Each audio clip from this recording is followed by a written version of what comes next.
story, The Monkey and the Crocodile.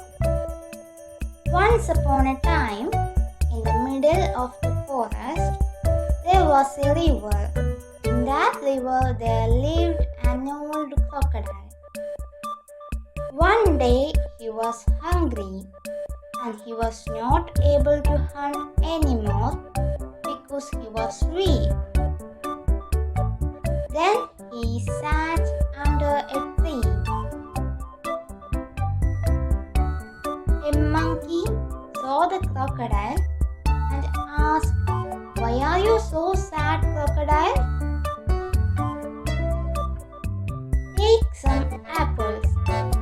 They are very tasty."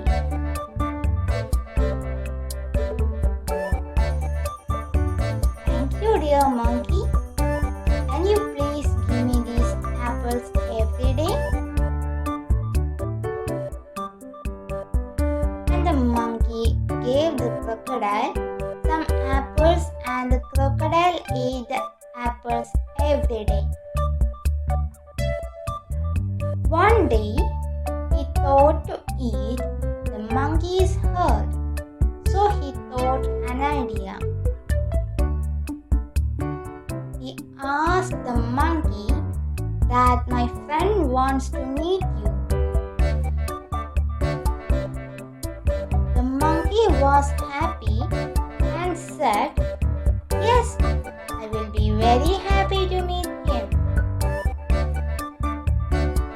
He sat on the crocodile's back, but when they were in the center of the river, he told the monkey that, "I want to eat your herd, and now I will eat your herd." The monkey thought of a plan. He said to the crocodile, "Crocodile, but I forgot herd on the tree."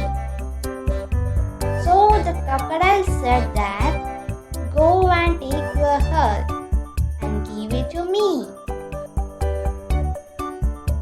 The monkey said that, "What a foolish crocodile you are! How you can take the herd from the body? And I gave you so sweet apples. But now I will never give you those apples. Now you are not my friend."